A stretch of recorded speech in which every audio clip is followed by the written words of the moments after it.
बिस्मिल्लाहिर्रहमानिर्रहीम। अस्सलाम वालेकुम। 10th class chapter number 12 start किया था हमने हाइड्रोकार्बन्स, और लास्ट टॉपिक में हमने पढ़ा था कि एल्कीन्स जो हैं उनको क्या कहा जाता। एल्कीन्स जो है उनको CnH2n से रिप्रेजेंट किया जाता है। इनका जनरल फार्मूला है, इसको ओलिफेंस कहा जाता है। ओलिफेंस क्यों कहा जाता है? बिकॉज इनके स्टार्टिंग वाले जो हैं वो जो हैलोजन के साथ रिएक्ट करते हैं, दे फॉर्म ऑयली प्रोडक्ट। क्या बनाते हैं? ऑयली प्रोडक्ट बनाते हैं। दैट्स वाई हम इसको क्या कहते हैं? ओलिफेंस कहते हैं। उसके बाद हमने इसकी एक्रेंस की थी कि ये बहुत ज़्यादा रिएक्टिव होते हैं, ये कोल गैस में भी प्रेजेंट होते हैं, नेचुरल गैस में भी प्रेजेंट होते हैं। ठीक है, आज हमने इसकी करनी है प्रिपरेशन ऑफ एल्कीन। हम कैसे कर सकते हैं? अच्छे तरीके से आपने समझना है। डी का मतलब होता है रिमूवल। ठीक है, अगर आप इनकी टर्म्स याद कर लें तो अगर आप रिएक्टेंट्स लिख लेंगे तो उनको रिएक्शन करवाना जो है वो बहुत आसान हो जाता है। डी का मतलब क्या होता है? रिमूवल। हाइड्रेशन का मतलब होता है वाटर। ठीक है, हाइड्रेशन का मतलब क्या होता है? वाटर। हम लोग डिहाइड्रेशन का वर्ड यूज़ करते हैं कि पानी की कमी हो गई है या इस तरह। तो डी का मतलब होता है रिमूवल, हाइड्रेशन का मतलब होता है वाटर ऑफ एल्कोहल।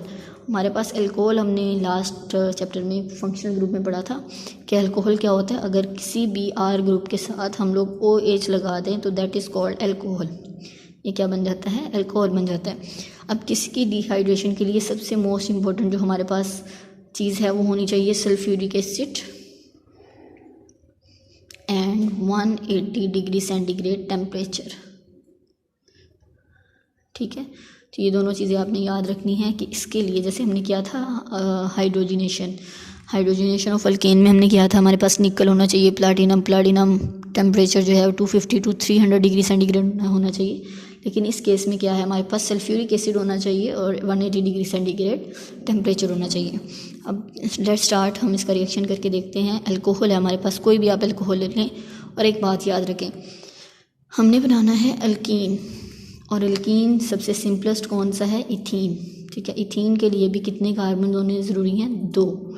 ठीक है, तो आपने ये बात याद रखनी है। जब भी कोई आप आर लेंगे अल्कीन की प्रिपरेशन के लिए तो आपको मिनिमम जो है कार्बन लेने हैं वो 2 लेने हैं। तो यहाँ पर अगर मैं लूँगी CH3 CH2 एंड OH, अगर मैं इसको खोल के लिखूँ तो we can write this as it is.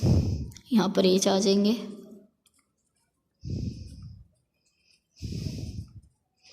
और साथ में क्या आ जाएगा? OH। ठीक है, ये बन गया जी मेरे पास इथाइल एल्कोहल। ये ethyl alcohol as you know, अगर एक हाइड्रोजन कम हो इथेन में से तो हम उसको क्या कह देते हैं? इथाइल। और बिकॉज एल्कोहल है तो साथ में हम क्या कह देंगे? ये क्या है? Ethyl alcohol. In the presence of sulphuric acid H2SO4 की प्रेजेंस में रिएक्शन होता है, और रिएक्शन 180 डिग्री सेंटीग्रेड में होता है।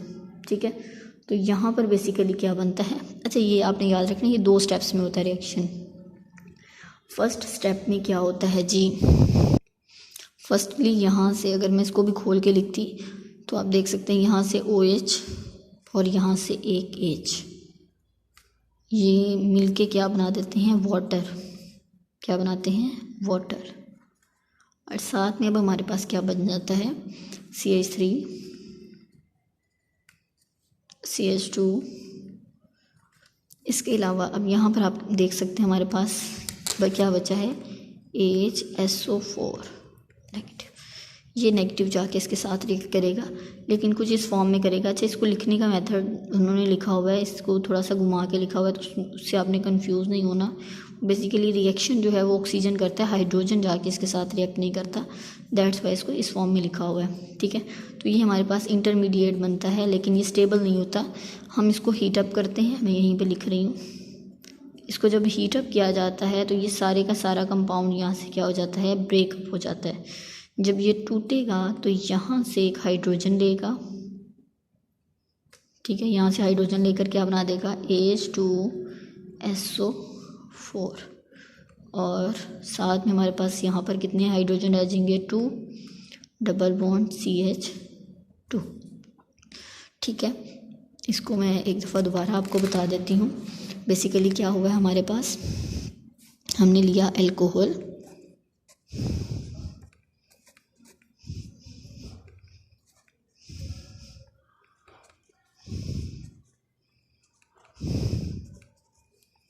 ये हमने अल्कोहल ले लिया। मैं सल्फ्यूरिक एसिड को भी खोल के लिखने लगी हूँ, H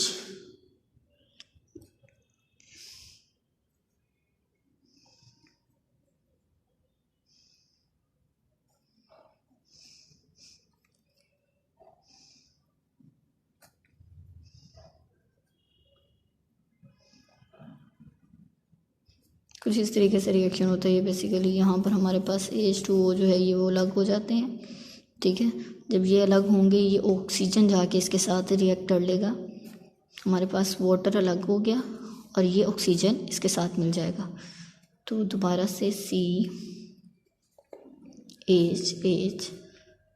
CH और इसके साथ आकर क्या लग गया, ऑक्सीजन, उसके साथ क्या है SO3 और H।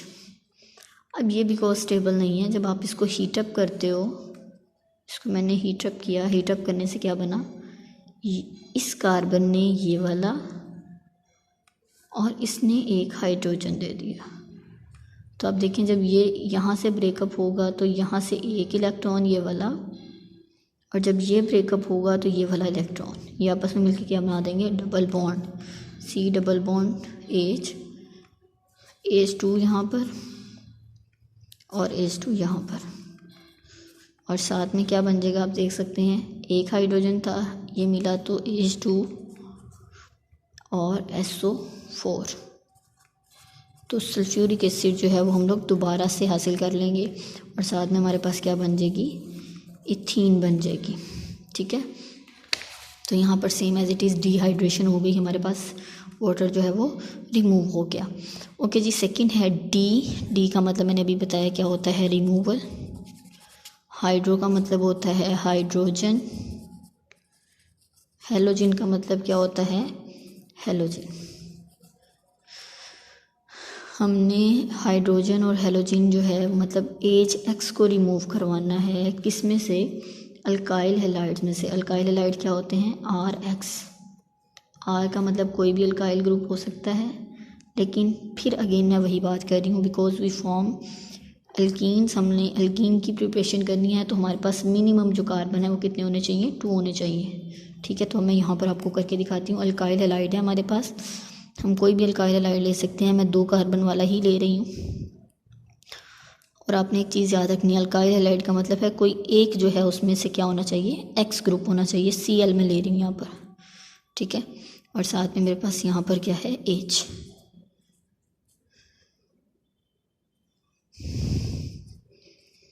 अच्छा, इसमें हमने सल्फ्यूरिक एसिड लिया था एज अ कैटलिस्ट के तौर पे भी हम लोग कह सकते हैं उसको। और यहाँ पर हम लोग लेते हैं KOH, अल्कोहलिक KOH।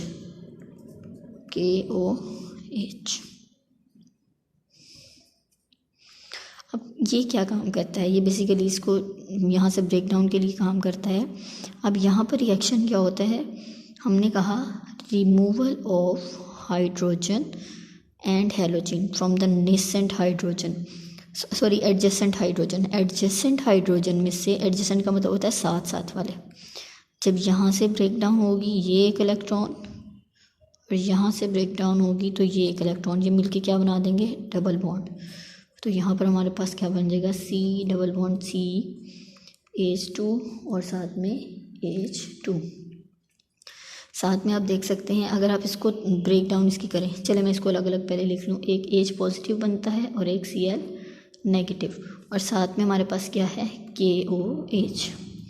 अब ये तो हमारे पास बन गया, लेकिन एज यू नो कि हमारे पास जो आयंस होते हैं वो मोर रिएक्टिव होते हैं।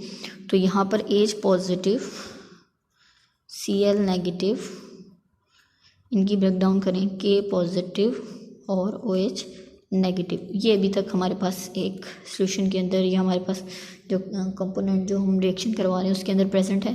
तो क्या बनता है, ये आपस में मिल जाते हैं, ठीक है। और ये पॉजिटिव वाला जो है वो किससे मिल जाता है, नेगेटिव वाले के साथ। तो ओवरऑल हमारे पास रिएक्शन हो जाता है KCl और साथ में H2O। तो हमारे पास रिएक्शन के तौर पर डिहाइड्रोजनेशन में वाटर बनता है, साल्ट बनता है KCl पोटाशियम क्लोराइड, और साथ में इथीन। ठीक है, इसको आप देख लें। आप देख सकते हैं यहाँ पर उसने सल्फ्यूरिक एसिड की प्रेजेंस में बताया हुआ है कि ये डिहाइड्रेशन होती है। 2 स्टेप्स में होता है, पहले जो है वो सेकंड वाले में हीट, उसके बाद डिहाइड्रोजनेशन क्या होती है, हेलोजिनेशन में हाइड्रोजन और हेलोजन को हमने रिमूव करवाना होता है फ्रॉम द एडजेसेंट हाइड्रोजन। ये एक कंडीशन है, एडजेसेंट होना लाजमी है। एडजेसेंट होंगे तो दोनों मिलकर डबल बॉन्ड बनाएंगे, अगर एडजेसेंट नहीं है तो डबल बॉन्ड फॉर्म नहीं होगा। ठीक है, ये अल्कोहलिक KOH की प्रेजेंस में हम लोग रिएक्शन करवाते हैं तो हमारे पास क्या बन जाता है, इथीन। ठीक है, इसको आपने अच्छे तरीके से प्रैक्टिस करनी है। Wish you best of luck. अल्लाह हाफ़िज़।